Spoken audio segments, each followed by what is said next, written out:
నమస్కారం ప్రజలారా. ఈరోజు మన టాపిక్ తీసుకుంటే వైఎస్ఆర్సిపి నాగార్జున యాదవ్ అనే యదవ గురించి మనం మాట్లాడుకోవాలండి. ఆ యదవ ఎలాంటోడంటే, యదవ అనడం కూడా చిన్న మాట. ఆ యదవను అనాల్సింది. అతను మాట్లాడుతూ మన ఏపీ సీఎం చంద్రబాబు నాయుడు గారిని, గౌరవనీయులు నారా చంద్రబాబు నాయుడు గారిని అలీపూర్లో ఒకసారి తప్పించుకున్నావు, ఈసారి నువ్వు తప్పించుకోలేవు అని మన నారా చంద్రబాబు నాయుడు మాట్లాడుతున్నారండి. యదవ నాగార్జున యాదవ్, నువ్వు వైఎస్ఆర్సీపీ జగన్ దగ్గర కుక్క బిస్కెట్లు తింటూ ఒక సీఎంను మాట్లాడే పద్ధతి ఇదేనా? అలాగే గౌరవనీయులు తెలంగాణ సీఎం మన రేవంత్ రెడ్డి సార్ను పట్టుకొని డెలివరీ బాయ్ కంటే తక్కువ నీ స్థాయి, జీవోలు చదవడం నీకు వచ్చా, నువ్వు ఎమ్మెల్యే వేస్ట్ అని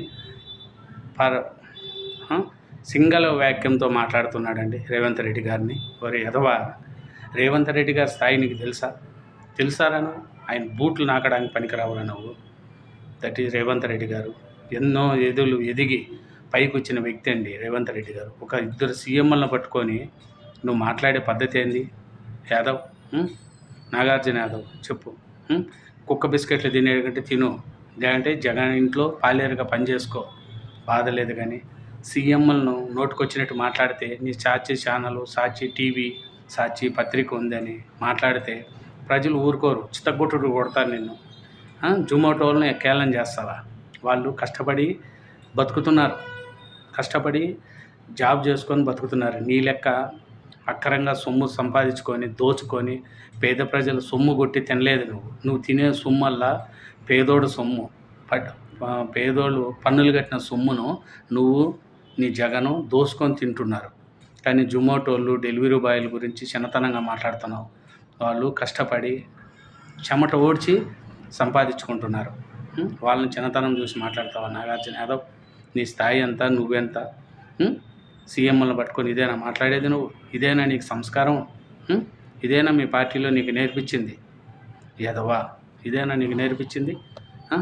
ప్రజలు చూడండి ఏం మాట్లాడినాడు.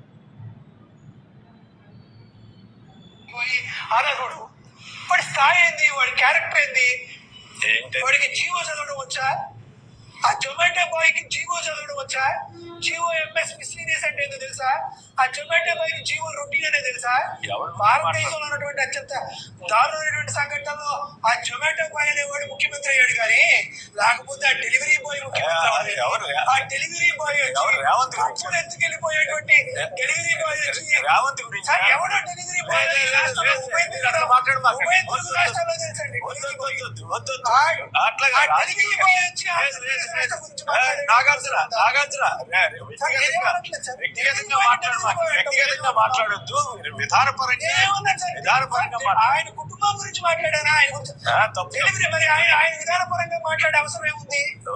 కాంగ్రెస్ పార్టీకి వచ్చిందా? అది చెప్పండి, ఆ పాయింట్ చెప్పండి తప్ప వ్యక్తిగతంగా డెలివరీ బాయ్ అట్లా ముఖ్యమంత్రి గౌరవంగానే మాట్లాడాలి.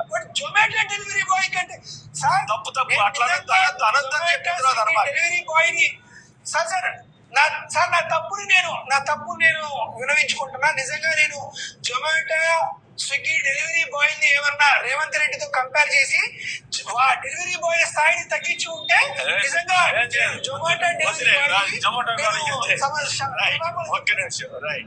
చూడండి, సన్నాసి తాగేసి మాట్లాడుతున్నాడు. చూడండి, నాగార్జున అనే అతను తాగి రేవంత్ రెడ్డి గారిని ఏం మాట్లాడుతున్నాడండి? జొమాటోల బాయ్ కంటే, డెలివరీ బాయ్ల కంటే స్థాయి తక్కువ. యదవా, వాళ్ళు ఇచ్చే కుక్క బిస్కెట్ల గురించి సీఎంలు మాట్లాడుతున్నావు. కానీ నీకు ఏ రోజు మూడుందో ఆ రోజు అక్కడ కానీ ఇక్కడ కానీ నీకు తగిన శాస్త్రి తగ్గుతుంది. ఫోన్లు నీకు ఛానల్లో కూర్చోబెడుతున్నారని చెప్పు. సాక్షి ఛానల్లో కూర్చోబెడుతున్నారని నోటుకొచ్చింది మాట్లాడతావా? డిస్కషన్ అంటే 10 మంది చూస్తూ ఉంటారు ప్రజలు, వాళ్ళకు తగింది మాట్లాడాలి. నువ్వు ఏదన్నా విధానపరంగా నీకు ఏదన్నా పార్టీ పరంగా చేయలేదంటే అప్పుడు చెయ్యి. కానీ నువ్వు నోటుకొచ్చినట్టు డెలివరీ బాయ్ కంటే తక్కువ రేవంత్ రెడ్డి సారు. రేవంత్ రెడ్డి సార్ గురించి తెలుసా నీకు? యదవా, చంద్రబాబు నాయుడు గురించి తెలుసా నీకు? ఏం మాట్లాడతావయ్యా నువ్వు? అలీపూర్లో తప్పించుకున్నావు, ఈసారి నువ్వు తప్పించుకోలేవా? చంద్రబాబు నాయుడు గారిని ఏమైనా చేయాలని చూస్తున్నారా మీరు? వెంకటేశ్వర స్వామి ఉన్నంత వరకు చంద్రబాబు నాయుడు గారికి ఏమీ కాదు. వెంకటేశ్వర స్వామి భక్తుడయ్యా చంద్రబాబు నాయుడు గారు. పొద్దున్నే లేచి వెంకటేశ్వర స్వామిని తలుచుకుంటాడు. తెలుసా మీకు? వెంకటేశ్వర స్వామిని లేస్తేనే వెంకటేశ్వర స్వామిని తలుచుకుంటాడు. వెంకటేశ్వర స్వామి ఉన్నంత వరకు చంద్రబాబు నాయుడు గారికి ఏమి ఇబ్బంది రాదు. ఆలోచించుకో నాగార్జున యాదవ్, ఆలోచించుకో.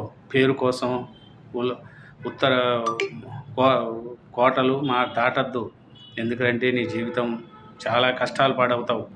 నువ్వేమన్నా అనుకోండావేమో జన్మలో ఇంకా వైఎస్ఆర్సీపీ అధికారంలోకి రాదు.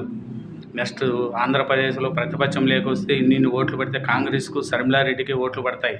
ఎందుకంటే కేంద్రంలో సెంటర్లో నెక్స్ట్ ఏమైనా కాంగ్రెస్కు అనుకూలంగా ఉన్నాయి 5 ఏళ్ళ తర్వాత. అప్పుడు శర్మిలా గారు ఈ మాది జగన్ లెక్క అంత నీచంగా శర్మిలా గారు లేరు. కాంగ్రెస్ పార్టీ వాళ్ళు సీనియర్లు అందరూ కూడా ఇప్పుడు మళ్ళీ శర్మిలాకి సపోర్ట్ చేస్తున్నారు. కాబట్టి నాగార్జున యాదవ్ గుర్తుపెట్టుకో, బుద్ధి మార్చుకో. లేకపోతే ప్రజల దగ్గర దేంతో కొట్టాలనో దాంతో కొట్టి చూపిస్తారు. Thank you very much. నా ఛానల్ సబ్స్క్రైబ్ చేయండి, నా వీడియోని లైక్ చేయండి. Thank you very much.